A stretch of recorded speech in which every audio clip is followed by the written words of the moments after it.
I made this sign when I was in Norway, when I was supposed to come through to the farm. I think it was October 2020. And I couldn't make it here because of the whole COVID pandemic and borders being closed. So the point I'm wanting to make is this mosaic was done on top of a tile, so it wasn't done on top of wood. And then I grouted it afterwards. But what I did is I got some kind of a special varnish spray that I sprayed over it, which protects the grout from the weather. So I'm wondering if I can get the same thing in Portugal, that when I make that tile tabletop, if I can get this varnish spray that I spray over it, which will seal the grout and protect it from the weather. That's my hope.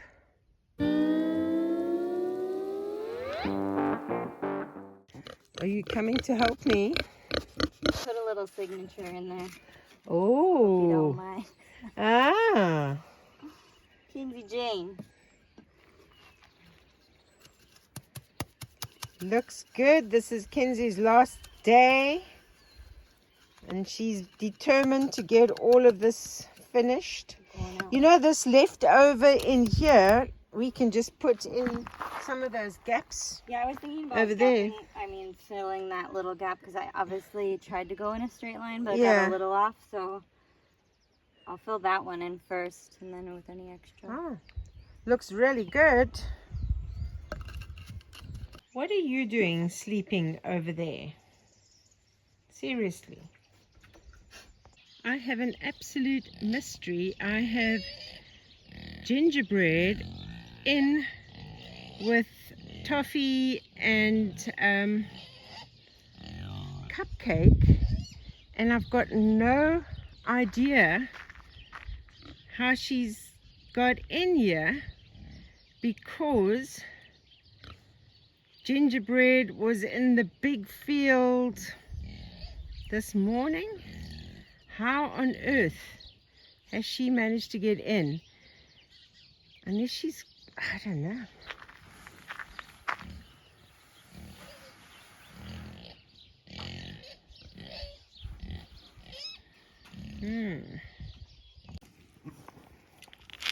Are you trying to eat my shoes?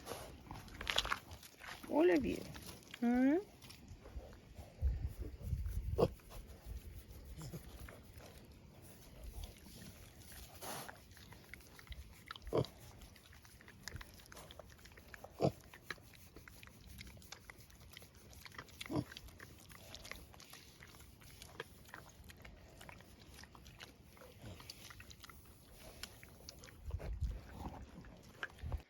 Right, put the table on that little patio part.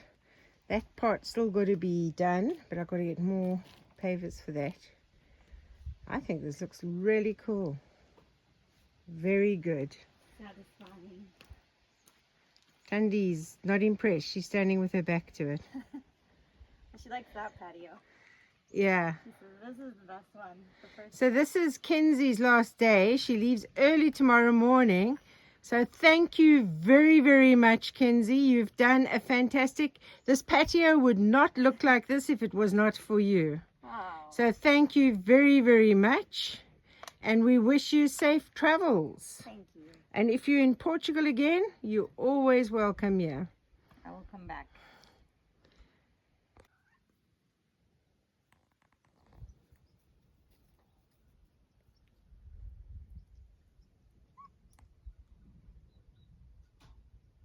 Got lots of butternut from Anton today for the pigs. Quite a few people have asked where the other cat is, because often only one appears in the videos. The thing is, they're not sort of joined at the hip anymore. One follows me around the farm and the other one has its own agenda. How can you not just love this beautiful farm? Love it, love it, love it.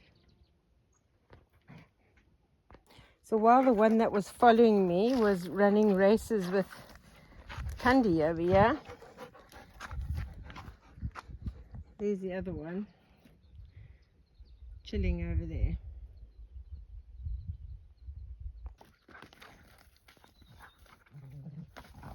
Oh my goodness. You got way too much energy. And luckily, it's just the plastic plant tray that she's running with and not a cat. Oh my goodness, you're killing that tray.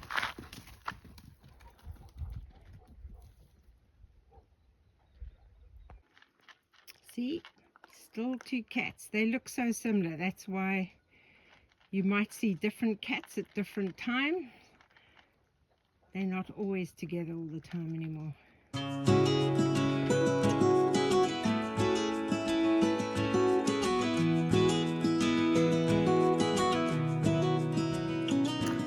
An interesting fact is that pigs have a hierarchy system.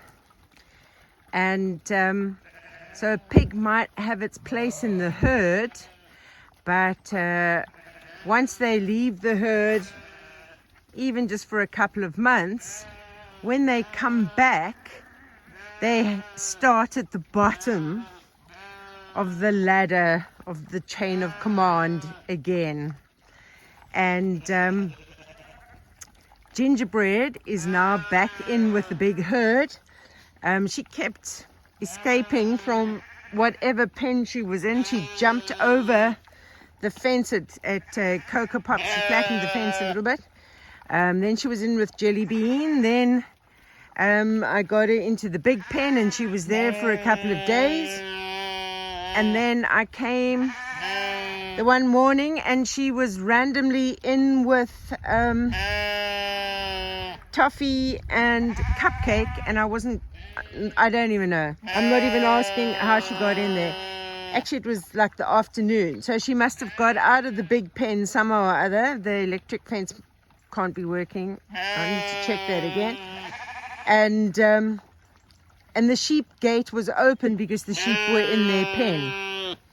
You can hear, because I'm talking, now they've all come here. They were all... Yes, Freckles, you were busy grazing until you hear my voice. And so their gate was open, so she obviously got into the sheep pen through the gate, and then she was somehow or other under the fence. So Gingerbread is one that can make herself like a pancake and fit through gaps like you don't think it's possible. Anyway, so she was in with Toffee and Cupcake. And then the next morning when I came to feed, she was in with the sheep. So she got back up, but then she couldn't get out of the sheep pen. So yesterday it was very easy to get Gingerbread into this pen, and the minute she was in, she stood for Flapjack. So I'm thinking she was coming into heat. That's why she was frantic to get out from wherever she was to be able to get with a male. So when a female wants some, don't deny them. They will do anything to get it. Flapjack, of course, obliged. So an interesting fact about the sheep is that I had noticed that they were quiet. Every time they saw me, of course, they got very noisy, just expecting grain, and they weren't grazing anymore. They just wanted grain all the time. So you wouldn't see them walking around grazing like they're doing now. They were, once they'd finished eating the feed that I gave them, the grain that I gave them, they'd be lying down waiting until the feeding time again in the afternoon. So the anonymous plumber, who used to be a sheep farmer, he said to me, cut their grain by half. So I was giving them 5 scoops So there's 8 of them, but they were getting 5 scoops in the morning and 5 scoops in the evening. Cut the grain by half and you'll see them start grazing. And I didn't think that would happen, but this is proof. I've now just give them 2 scoops of grain in the morning, 2 scoops in the afternoon because it's quite high protein. And they are grazing the rest of the day, and they are now out, grazing. They're still hanging around over here because they know I'm here, but as soon as I go, they'll go deep into this pen. There's grassy areas, there's lots of acorns. They eat the leaves from these oak trees as well, and they keep the olives. They eat the shoots that come up under the olive trees, so they eat that as well. But yeah, really into grazing again. The other interesting thing that I've noticed is that now that the sheep are not just constantly demanding grain from me all the time, they're not as noisy and they're much quieter. Now they'll eat their little bit of grain. I use the grain more to sort of lead them to the different pens, more than as their sort of diet, and they are definitely not as noisy. Back on bottle cutting again. I'm determined to get all these big bottles done before I start on some work assignments that I have. So yeah, time for bottles.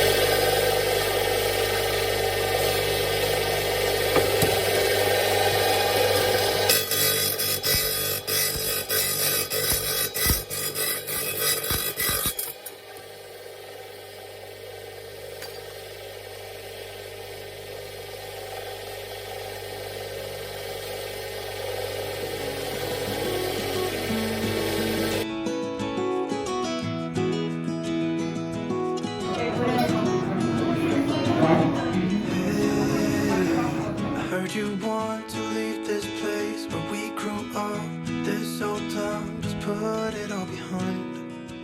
Remember you. Made some more progress with the bottle cutting today. So yeah, got this wagon load to do, and then obviously all the small bottles. There are a few bigger bottles in that pile, but not too many left. So nearly finished with all the big bottles.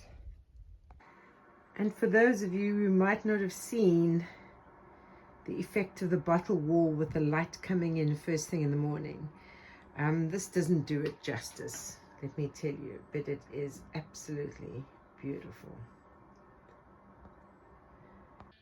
Olives are already starting to turn purple. So while I was in the olive grove, I could hear clicking, and the pigs have pushed a whole host of branches against this electric fence. So I'm going to have to find a way to push it away without shocking myself, because this actual fence might not be electric. I don't know.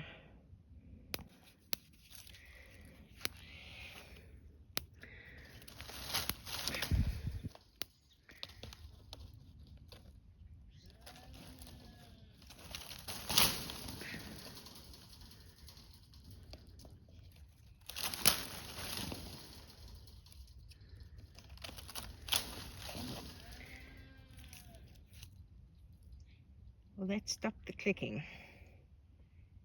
You can hear Lizzie making a big noise this morning and crying over there because I only gave them half the feed, but she didn't go and eat that feed. She's standing at the gate waiting to be let out to come into this pen. But I'm in here this morning to cut some of these the bigger pieces for the fire. These are the big sort of eating olives I have. Look at them. And they are, yeah, these ones are still green. Some of them are starting to change color a little bit. Yeah, when you break with routine, the sheep get quite noisy. But I don't want them roaming around here when I'm busy with the chainsaw. So it's like these bigger branches like this that I'm just wanting to cut the big part off that I can use in my wood burner. Because we got like a whole week's worth of rain coming, so I thought I'll get onto this today.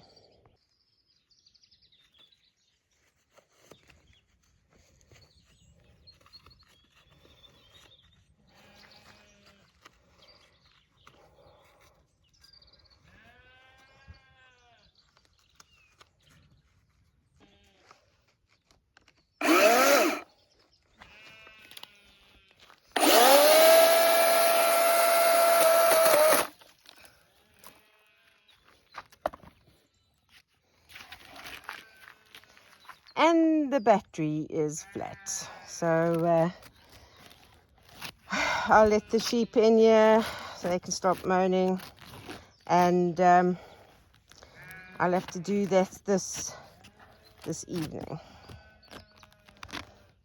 after I let them out again. So pity, but them's the breaks. So I have discovered that some of these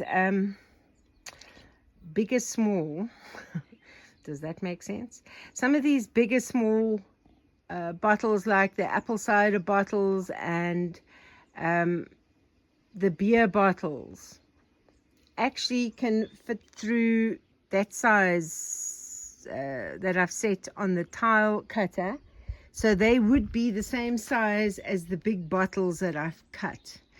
Obviously they're just going to be smaller. I think that'll be quite cool to intersperse them between the bigger ones.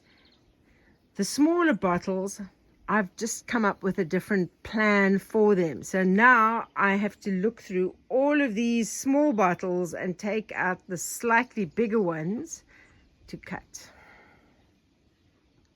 This appears to be never ending, but I do seem to be making progress. I've already taken glass, 2 lots of glass off to the glass recycling. And I'm stacking these, yeah, over here as I've cut them. I've got some more to move across, and I'm going to start going through all these bags now and take out the bigger bottles like the apple cider and the bigger beer ones, and work on cutting those.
Got a bag of, the cut off bottle tops to go for recycling. Got it in the wagon because it's a bit heavy to lift.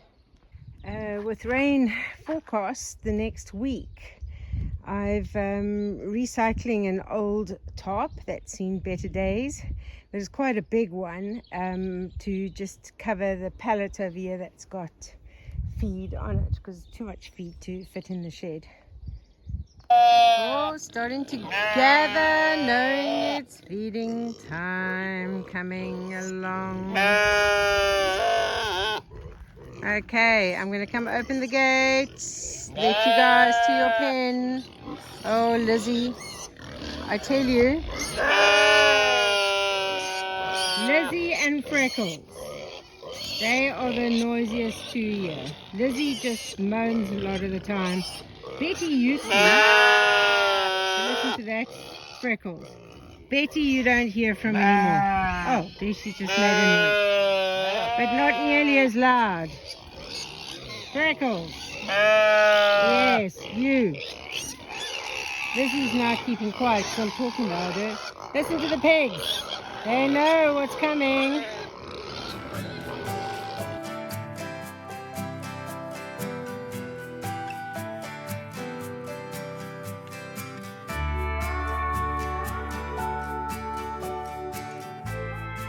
So I weaned these two munchkins today.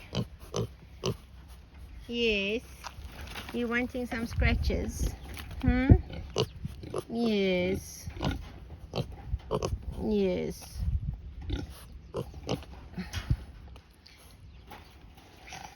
Hopefully they'll stay in here tonight. So when people buy piglets from me, most times people want like a breeding pair from two different litters. Now because Coco Pop was the only one that had her piglets at that time, obviously I can't supply anybody with a breeding pair. But I sold the females, so it's just these two males that are left. And then when Jelly Bean or one of the others has babies, if they got females, then they can join with these ones. They'll just be a little bit older, but they'll be ready to go with female to be a breeding pair. Yes, Jelly Bean. She's looking swell, but no babies yet. But she's dropped quite a bit. You can see she's sunken in now. She's dropped quite a bit. I won't be surprised if they don't come tonight. Hey. Well, that's all for today's video. So in the meantime, keep sane, keep safe, and I'll see you on the next video.